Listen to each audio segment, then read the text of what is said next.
ressuscité. À toi la victoire pour l'éternité. Sois dans l'allégresse, peuple du Seigneur, et redis sans cesse que Christ est vainqueur. À toi la gloire, ô ressuscité. À toi la victoire pour l'éternité. Shalom, shalom, chers frères et sœurs, soyez les bienvenus. En ce vendredi 13 mai, sur notre page Facebook Teenager for Christ, Jeune à Christi, pour un deuxième enseignement avec le Père Olivier Abouzou, vicaire sur la paroisse Marie-Reine du Monde de Paix. Aujourd'hui, il va nous parler de la vie qu'on peut obtenir avec le Christ ressuscité, de la mort à la vie. Voilà le terme qu'il va nous présenter. Il va nous faire rentrer justement dans le tombeau du Christ et nous en faire ressortir avec la lumière du Christ, de la mort à la vie. Sans tarder, nous allons demander au Seigneur de nous envoyer son Esprit Saint. Nous allons dire au Seigneur que nous sommes là, nous sommes présents, nous sommes là pour recevoir sa visitation, nous sommes là pour recevoir sa vie, nous sommes là pour être guéris, pour être libérés, pour être avec lui, au nom du Père, du Fils et du Saint-Esprit. Amen. Jésus, nous sommes là. Jésus, nous sommes là. Seigneur Jésus, nous sommes là. Nous sommes là pour toi, pour être libérés. Nous sommes là pour être guéris.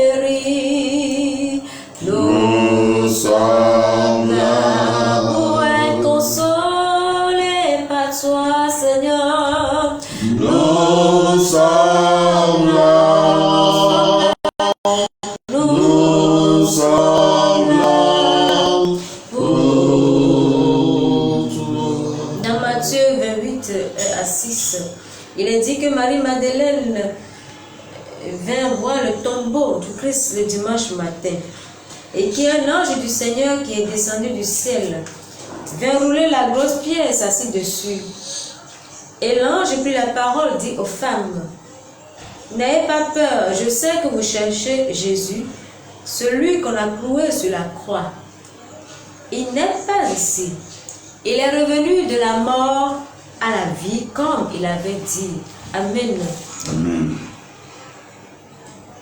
Nous bénissons le Saint-Esprit pour sa présence. Car la parole de Dieu, quand il est proclamé, ne revient jamais à lui sans avoir réalisé ce pour lequel il a été proclamé. Alors nous bénissons le Saint-Esprit qui est déjà là, puisque la parole de Dieu est esprit et vie. Vous venez de recevoir la parole, le Seigneur qui est revenu de la mort à la vie. Écoutons alors avec le Saint-Esprit son message aujourd'hui avec le Père Olivier. Amen. Amen. Chers frères et sœurs, chers auditeurs de Facebook sur la page de l'association Teenager, aujourd'hui, le thème qui nous rassemble, c'est de la mort à la vie. Nous savons tous que Dieu, dans sa bonté, a créé tout l'univers et l'a rempli de son amour. Nous allons, au début de ce thème, tout de go, écouter une portion, un extrait de la lettre de Saint Paul, apôtre aux Éphésiens, au chapitre 2. Normalement, c'est du verset 1 à 11, mais nous allons lire seulement un extrait pour lancer cet enseignement. Éphésiens 2. Et vous qui étiez morts à cause de vos fautes et des péchés, où vous étiez autrefois engagés, quand vous suiviez le Dieu de ce monde, nous étions de ce nombre, nous tous aussi, qui nous abandonnions jadis au désir de notre chair. Nous faisions ses volontés, suivions ses impulsions, et nous étions par nature, tout comme les autres, voués à la colère. Mais Dieu est riche en miséricorde, à cause du grand amour dont il nous a aimés, alors que nous étions morts à cause de nos fautes, il nous a donné la vie avec le Christ. Parole du Seigneur. Chers frères et sœurs, cet extrait de Saint Paul nous plonge dans le mystère de la mort et de la résurrection de Jésus-Christ. L'enseignement passé nous plongeait dans comment vivre le temps pascal, qui nous a fait ressortir que le temps pascal se vit dans la joie de la résurrection, la joie de recevoir de Jésus-Christ cette clarté, cette lumière qui a jailli de son tombeau.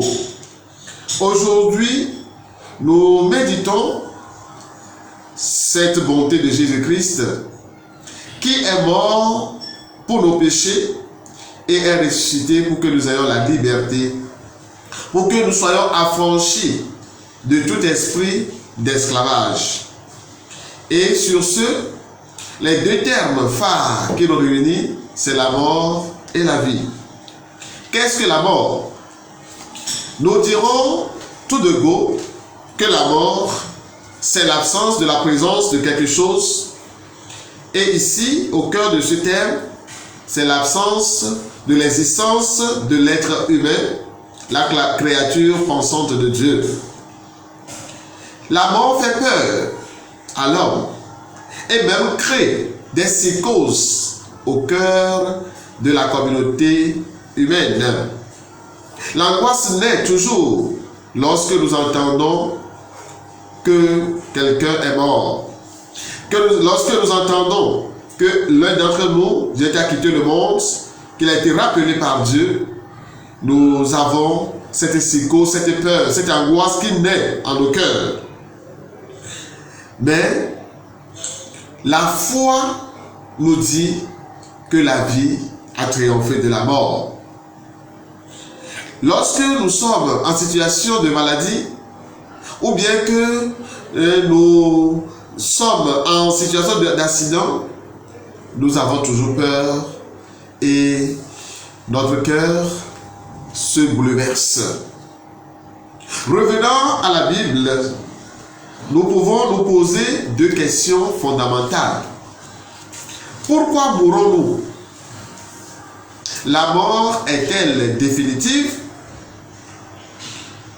En méditant Genèse 18, verset 20 à 32, nous voyons que la conception ancienne de la mort, c'est la sanction que Dieu donne à ceux-là qui pêchent.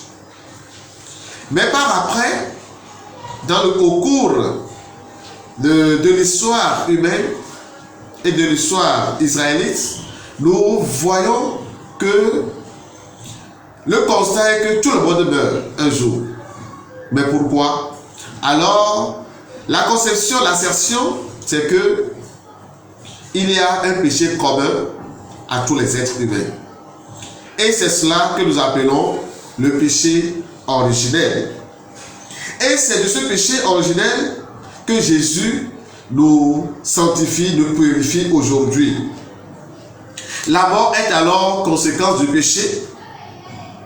Et ainsi, une conscience émoussée est une conscience morte, conscience sans vie, sans valeur morale, conscience sans scrupule.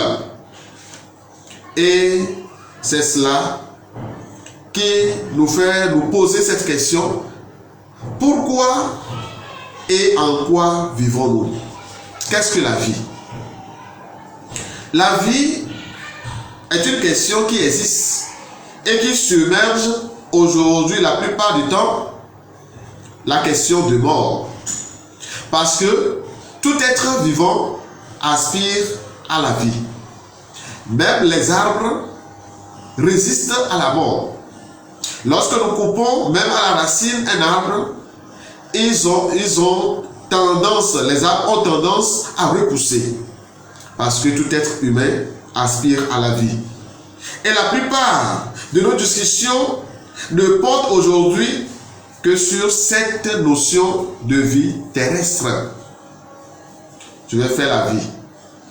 Je vais mener ma vie. Je vais exister. Et les essentialistes nous diront que l'existence précède l'essence.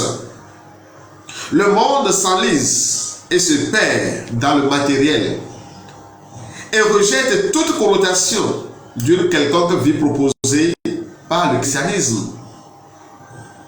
Cependant, nous devons savoir que la vie chrétienne est fondée sur l'assurance que le baptême et l'Eucharistie nous font entrer dans la vie du Christ, la vie éternelle.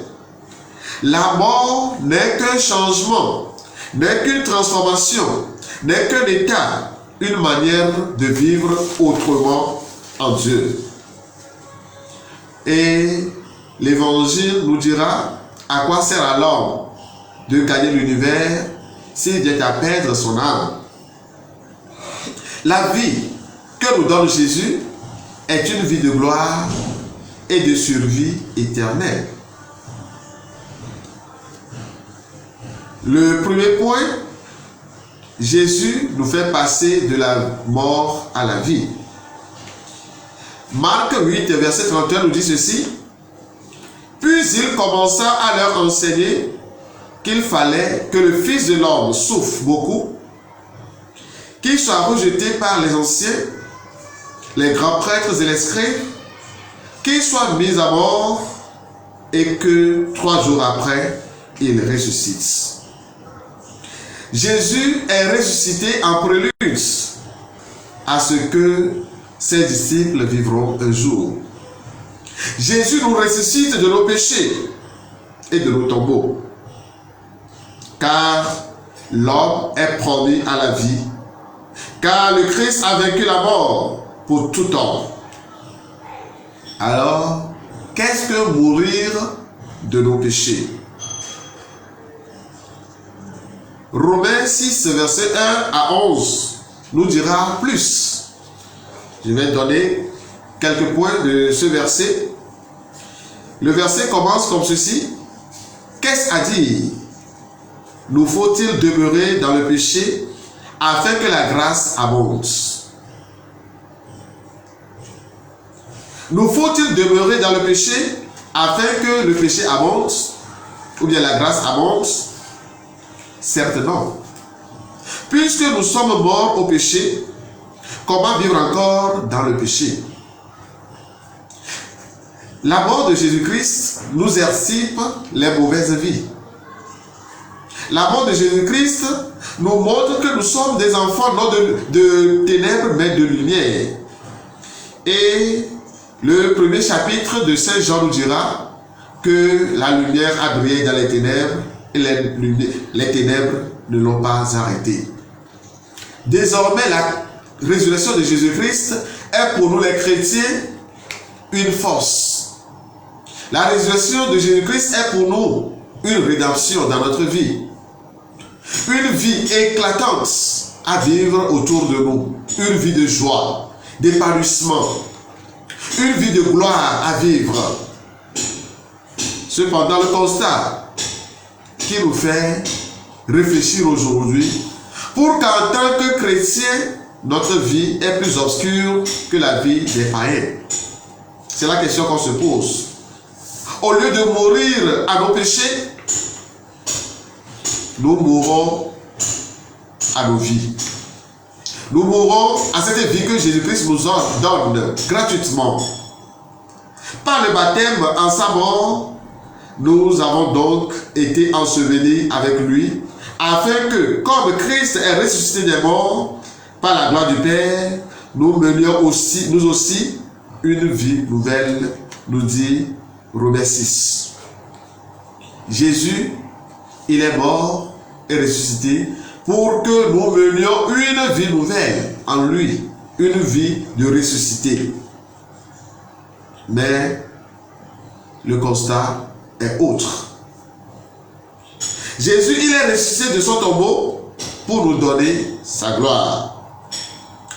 En Luc 24, verset 26 à 39, Jésus explique aux siens comment Moïse et les prophètes s'accomplissent en lui, l'envoyé de Dieu, celui qui vient nous sauver de l'esclavage.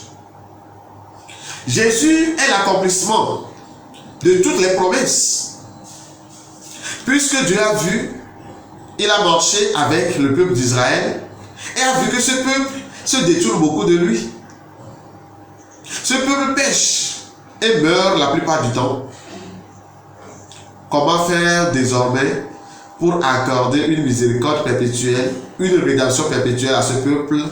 Et c'est ce que Jésus-Christ a fait en accomplissant toutes les promesses de l'ancienne alliance, en souffrant, en mourant et en ressuscitant pour nous donner cette liberté d'enfant de Dieu. Désormais, nous sommes libres. Nous sommes passés de la mort à la vie. Nous sommes passés dans la mer Rouge. Nous sommes passés de l'esclavage en Égypte à cette liberté sur la terre promise, sur la terre cananéenne. Jean 20, verset 24 à 29, nous donne comment parfois nous pouvons douter de cette rédemption, de cette résurrection de Jésus, à l'instar de Thomas qui nous montre un exemple. Douter de la résurrection de Jésus-Christ n'est pas au prime abord un péché. Mais tenir mordicus à ce doute, c'est cela le péché. Pour expérimenter cette vie de rédemption et de résurrection à notre vie, il suffirait que nous nourrissions et nous fassions augmenter en nous la foi, l'espérance et la charité, pour voir cette rédemption s'exprimer en notre vie. Jésus-Christ s'est montré, a fait ressusciter Saul, qui est devenu Paul. Passer d'une ancienne vie à une nouvelle, c'est aussi une résurrection. Passer d'une mauvaise vie à une bonne vie, c'est ça la résurrection. Et en effet, il y a un chant que nous donnons la plupart du temps. Agbevlosio benon, begbeo kata.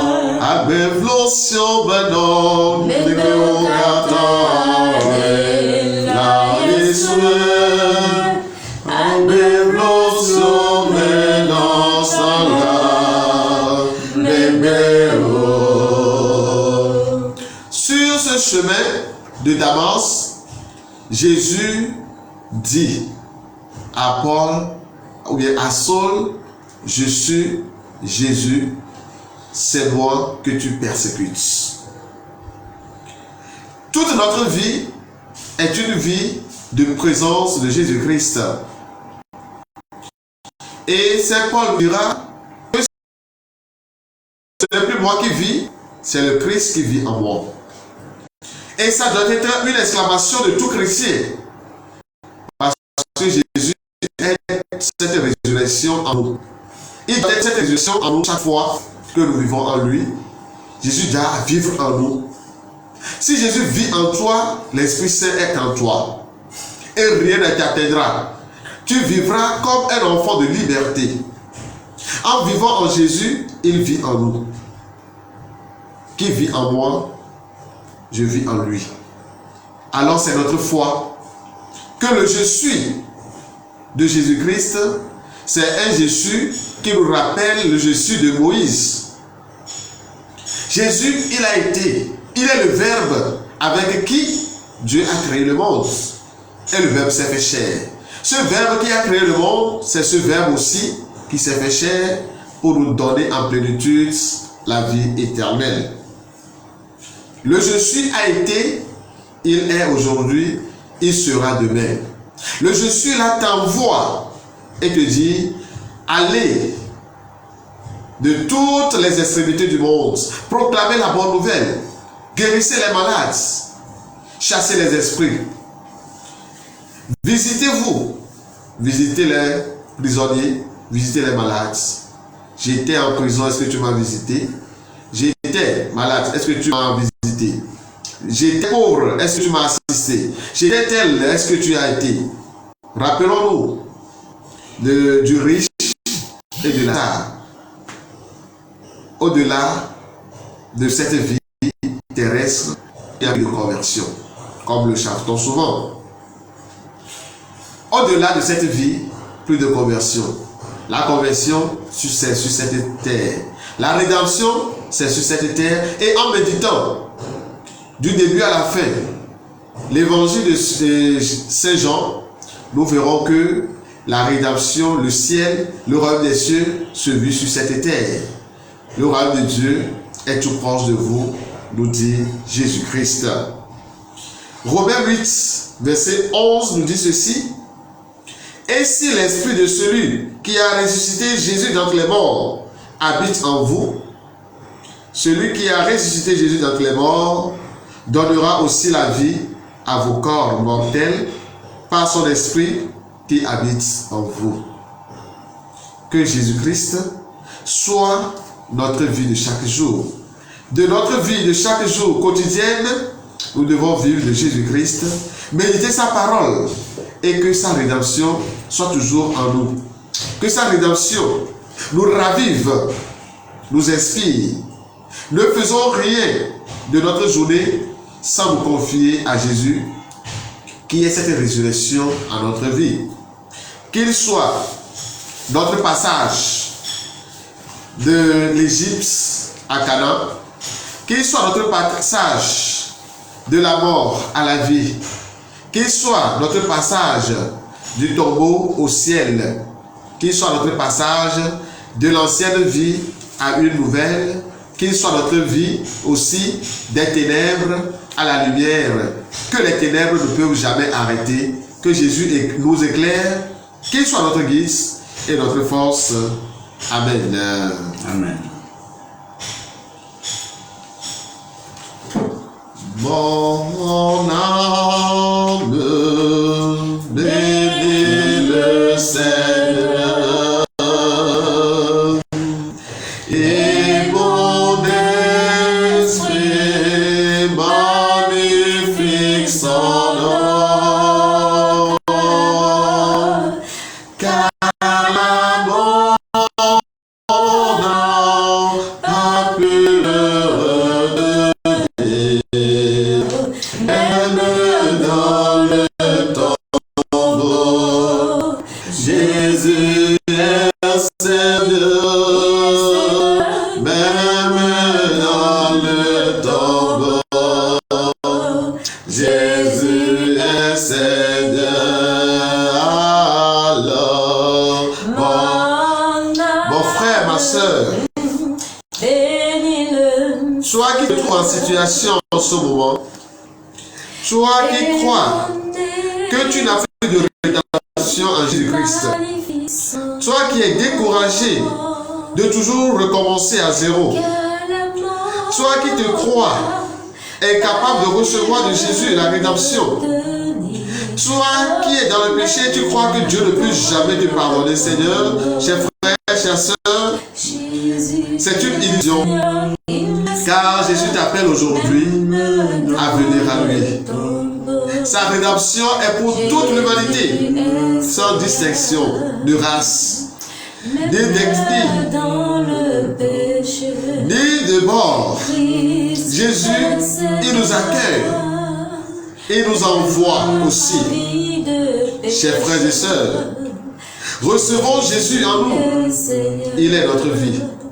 Il est notre joie. Même dans le tombeau, Jésus il est Seigneur. Même dans la souffrance, il nous donne sa vie. Même dans la souffrance, Jésus nous éclaire. Même dans le tombeau, chers frères, chères sœurs, il t'assiste. Il veille sur toi. Tourne-toi autour de toi. Vois fois Dieu t'aime. Vois combien de fois il te pardonne. Vois toutes les ignominies que tu as fait autour de toi, mais que Dieu t'a pardonné. Il t'aime tel que tu es. Reviens à lui. Reviens à lui avec tout ce que tu es. Reviens à lui avec tout ton être, mon frère. Reviens à lui avec tout ce que tu es, chère sœur. Toi, tu crois que tu n'as plus de faveur à ses yeux. Il t'aime. Toi, que les hommes ont bafoué. Toi, que les hommes ont rejeté. Toi, que les hommes ont détruit. Toi, qui a été bassé. Toi, qui a été confié à ces esprits d'alentour. Regarde autour de toi si Dieu ne t'a jamais rien fait. Compte toutes ces bénédictions que Dieu te donne. Compte tes bénédictions, une par une. Compte les voir, tout ce que Dieu t'a fait. Compte tes bénédictions, une par une. Tu seras surpris de ce que Dieu t'a fait. Oh, compte tes bénédictions une par une. Compte les voir, tout ce que Dieu t'a fait. Compte tes bénédictions une par une. Tu seras surpris de ce que Dieu t'a fait. Mon frère, ma soeur, tu es découragé dans ta vie parce que les gens t'ont saboté. Même ton confrère, même ton frère de même sang t'a trahi et aujourd'hui tu en souffres. Mon frère, crois en Jésus. Il peut te relever de là où tu es. Il peut te ressusciter en cette vie comme il a ressuscité Lazare de son tombeau. Jésus peut te relever, te pardonner comme la femme pécheresse. Pourquoi tu doutes? Thomas n'a pas douté pour douter, il a douté pour avoir la connaissance, pour avoir la vérité. Mais pourquoi toi tu doutes? Ne doute pas de Dieu parce que il est là pour toi. Dis-lui quelque chose en ce moment. Promets-lui quelque chose en ce moment. Ou nous prions. Mon frère, demande quelque chose à Jésus en ce moment. Il va te le faire. C'est une conversion. C'est une conviction. C'est une foi. C'est une espérance que tu donnes en Jésus. Donne-lui en ce moment. Demande-lui quelque chose en ce moment. Il va te le faire. Ne doute pas et demande seulement. Ne doute pas. Exprime ton désir, ton ambition, tes projets à Jésus en ce moment. Une seule chose à demander. Pas plus qu'une seule chose. Demande-lui une chose, il va te le faire. Il est là. Il nous a promis d'être avec nous jusqu'à la fin des temps. Il ne peut jamais te laisser. Les gens peuvent te détruire. Les gens peuvent appeler ton nom auprès des vaudous. Mais en ce moment, je te trempe dans le sang de Jésus. Je te trempe dans ce sang de rédemption. Je te trempe dans ce sang qui est délivrance et libération contre tout esprit de magie, de sort, de maléfice, de rite. Je te trempe dans ce sang qui est pour toi toute délivrance contre tout esprit de malédiction, contre tout esprit de vaudou, de sorcellerie, de sirène et de serpent. Que Jésus soit ta rédemption en ce moment. Qu'il te bénisse, qu'il t'accorde. En un temps de silence, dis merci à Jésus et fais ce cœur à cœur avec lui. Demande-lui de remplir ta vie en ce moment. Demande à l'Esprit de Dieu de te remplir de sa présence.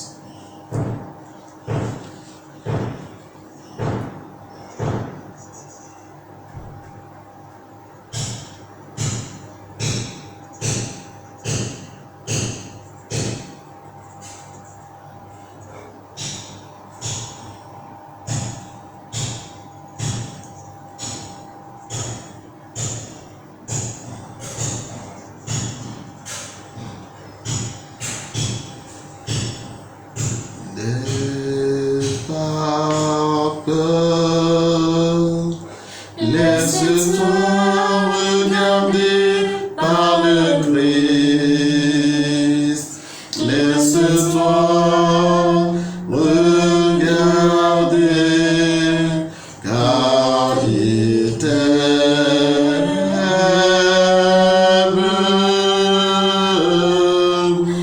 N'aie pas peur.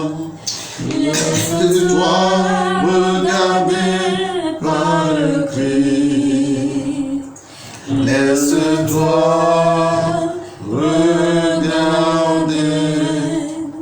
car il